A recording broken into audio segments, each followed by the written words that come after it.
Aura Kingdom in 2025. This is a look at the 2014 anime MMORPG and where it stands today. Over a decade later, the game is still online and a new global version called Aura Kingdom Impact is scheduled for release in Q2 of 2025. So what's happening with the original servers and what should players expect from the upcoming global server? That said, we're also going to play the game from the beginning to show you guys what it's like playing the game from the start. Aura Kingdom is a tap target anime MMORPG. And with that said, let's do this!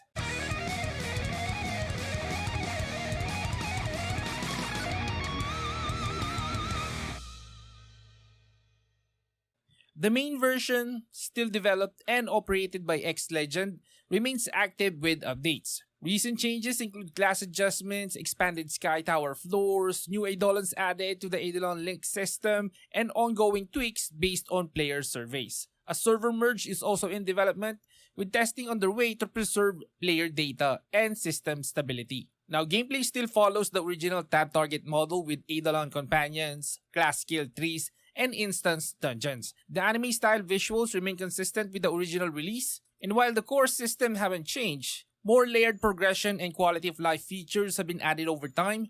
Recent updates have focused on improving drop rates, revising event mechanics, and adjusting in-game reward systems. Monetization is still present through item malls offering cosmetics, enhancement items, and summon options. Since the closure of the Area Games portal in early 2023, players have migrated to X-Legend's direct service. Community coordination now mostly takes place through Discord and official social channels. As for Aura Kingdom Impact, the upcoming global server aims to bring a unified experience according to the Steam page for players worldwide, and it introduces several mechanical updates to modernize gameplay. It features a new class according to this, Floating Cannon, which uses fire and ice elements and can switch attributes in combat through a system called Rift Mode. The game also introduces free weapon switching, allowing players to change their main weapon and associated skills without recreating characters. The Eidolon inlay and resonance system provides more flexible Eidolon customization by allowing skill attachments and shared leveling. There is also a weapon inlay and enhancement system that expands weapon specialization and adds gem slots for personalized setups. Additional support tools include an origin helper for item management and real-time translation to support global communication. While full launch content details are still limited, the feature set suggests a streamlined and more flexible version of the game with support for worldwide play under X-Legend's direct management. Now, let me just reiterate that the current live non-Steam version of Aura Kingdom is still actively maintained. Recent updates include the addition of Eidolon Shamal, continued Sky Tower expansions, and the December 2024 patch, which increased the awakening level to S40 and introduced new maps. These updates reflect ongoing content development and system enhancements. So in 2025, Aura Kingdom is still running, still receiving updates, and preparing for a new global phase. If you're returning, expect familiar systems with updated content and an upcoming new server designed to centralize the experience. Now, to show you more of what the game has to offer and the main hub of the game, we're gonna visit it to show you if it's barren or lively. Let's go play the game from the start. Okay, so here's the character creation, and here are the different classes, guys. We got the, what is this? The Guardian, Ravager, Duelist, Gunslinger, Grenadier, Bard, Wizard, Sorcerer, Brawler, Ranger, Ronin, Reaper, Holy Sword, Shinobi, Lancer, Guitar, yes, this is a class, Guitar, Star Color, the Whipmaster, the Dragon Nunchaku, and the new class, Stellar Spear. If I'm correct, this was just added around September of 2023. Okay, so we're gonna play as a Shinobi. Next. And there goes the character customization. We can be a male or female. Let's pick the female. How many faces? 9 faces. 12 hairstyles. 4 hair color. Eye color. Then skin tone. Name our character. Okay, this one is available. Confirm. Now this thing over here are the free Eidolons. At the beginning, they give you 1 for free. And before, you can only pick 4 Eidolons. And I can see over here that you can pick an extra 2, which is the Spirit Fox and Gaia.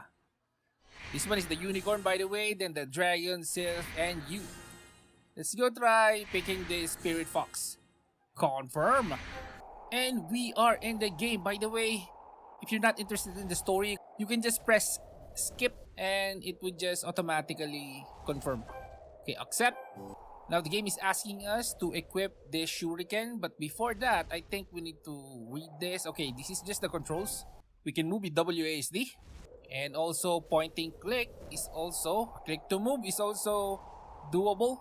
But it's weird because we're using the right mouse button to click to move, not the left mouse button. Which is odd because I'm really used to pressing the right mouse button. Okay, anyway. Let's equip this. And we now have a giant shuriken. Is that a shuriken? No? Okay, anyway. Let's talk to Annalisa. Before that, let's open up our bag for beginner support boxes. Nothing. Okay, let's talk to Annalisa. Let's open it again when we get out of this tutorial area. Skip. So, yeah. I'm just gonna do this tutorial area over here. And then, I'm gonna record again when I get out of here. This is just not important. Okay, so here we go. We are at Port Scandia. Let's open up our bag for beginner support boxes. There's nothing, but don't worry. The game will give you some beginner support boxes. You just need to talk to an NPC. If I'm correct, oh, look at this. There are some people over here. Look at the different Eidolons. Aura Kingdom still looks nice. And yeah, if I'm correct, if you want to receive the beginner support box, you need to interact with this Dea over here. But I think you need to do a few quests first, and you need to come back over here until she's giving a quest. She's gonna give you some kind of a voucher, and that voucher you can use that over here at the Adventure Encyclopedia. For example, if you are a shinobi, you need a weapon, right? Let's look for a shinobi over here. There it goes. Yeah, the Gaia Shuriken over here. When you press requirement, you're just gonna need a Gaia Equipment Exchange voucher, which this girl over here is gonna give you. And aside that, the game is also gonna give some kind of a box that opens up every level 10, 20, 30 if I'm correct. Okay, anyway, let's take a quest over here. Let's do the quest. And as you can see, the game is also gonna give us a mount, 7-day mount. Okay, let's pick this one. Now we have a mount. Open up our bag. Double click that. Now we need to talk to different NPCs. And look at this mount. Looks fun. This is new. I didn't experience this the last time I played. But if I'm correct, I played on a private server the last time I played Aura Kingdom. So, yeah. And yeah, I just remembered that my old account in Aura Kingdom was deleted because of area gains, like giving the game to X Legend again. And if you didn't do the things, it's actually kind of complicated, and I have a lot of accounts in Aura Kingdom, Eden Eternal, Grand Fantasia, all of those games. And I wasn't able to save my characters. I just let them be deleted because it was too many. Okay, anyway, let's do this quest. Talk to Cory and then talk to Sheila. So you can see doing the quest over here is very easy. You just press this and it's gonna autopath. And we got another quest. The game is asking us to click this. We need to report to whoever this is. Okay, reporting the quest. I need to show you guys the combat. Now we need to talk to Kane. Let's check out the map. There goes the map. Main quest, if I'm correct, are gold. Green quests are just sub-quests. You can just ignore them. Just focus on doing the gold quest. And by the way, if you got stuck in this game and you don't know where to go, just open up this journal over here and look for the main quest. Look for the main quest and do that. You will always have a main quest. Sometimes it just wouldn't appear over here for some reason. If you just play the game, as you can see here, it just appears. Sometimes it wouldn't. So that's a problem, right? Okay, so let's do this quest. Come on. Let's do some combat. Close this. Let's go pure damage. Okay, now bunny hop. There goes the bunny hop. Dismount. Attack the bunny hop. Ooh. Okay. And we defeated the bunny hop. Now we need to defeat a mischievous one. Where's that guy? There he goes. A different skin. As you can see, the game is traditional tab target. What is this? Shadow Warrior. Is that some kind of an activate ability? Ooh, 30% chance to summon a Shadow Warrior. summoning technique. Oh, more like a Kagebunshin. Okay, turn over the quest. Okay, so you guys get the questing and the combat, right?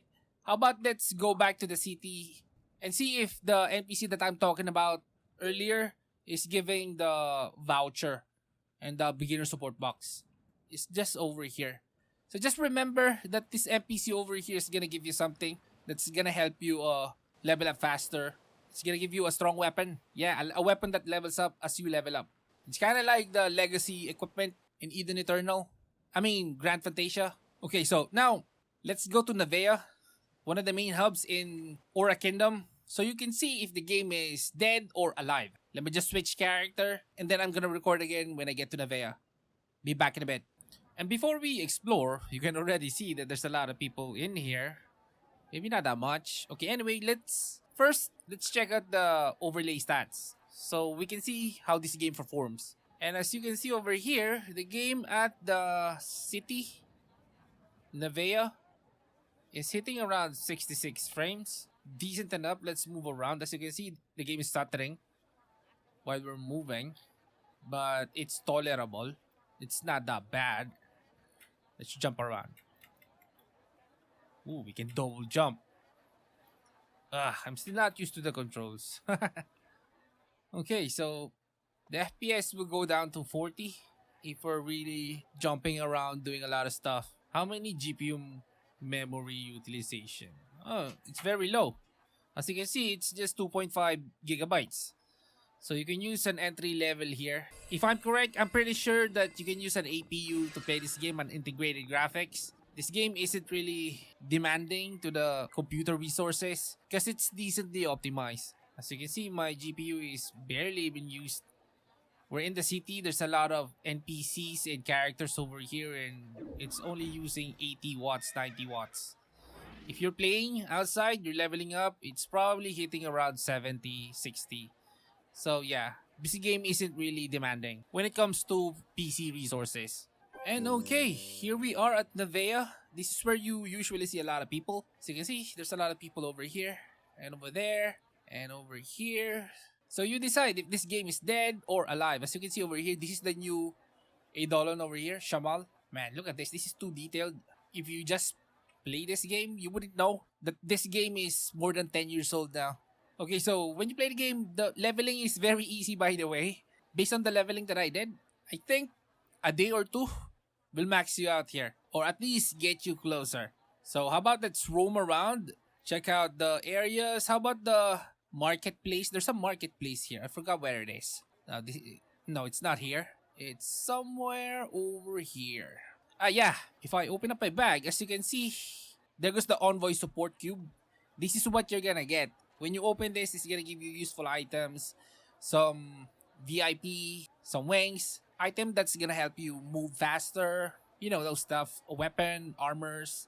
Okay, let's open up my character. As you can see, where's that? There it goes. Aura belt, aura wrist, and aura boots. The game is just gonna give you that. And here goes the weapon, Origin Stellar Spear. Okay, so let's look for the marketplace. It's just here. There it goes. Okay, there's not that much people selling. Let's open up this one. See? What's he selling? Nope. How about this one? So he's selling Angel Cannon. Okay, close that. At the early years of the game, there's a lot of people here selling. Nowadays, not too much. Okay, so let's go back over here. As you can see, there is a decent amount of people. And what's the channel? How about let's check out the other channels? Let's go over here. Oh yeah, there's more people over here. Let's change to channel, maybe channel 2. No, we can't change to the other channel, so it's just channel 1. This is better because you don't really want to separate the other people. Oh yeah, how about let's check out the stairs. There should be a few people over here. And look at this. Look at this mount. Cloud mount. Okay. There's nobody over here. Oh, there he goes. They're here. And there's a decent amount. Ooh, what's that mount? Kind of okay. Nice. Okay, so there's also a few people over here. Oh, look at that cat mount over there. And a few people in the warp. By the way, this is not the active times of Aura Kingdom. There's a lot more people over here when I was playing at night time. Now there's not that much right now. But anyway, you decide. There goes Aura Kingdom in 2025. People still play it and the game is still being updated. And there's going to be a new server releasing in Q2 of 2025. Anyway, leave a like if you want to see more of this, because I won't know if I still need to do this. And yes, subscribe. That's important too. Thank you for watching, and this is Gaming Hardcore. See you on the next one.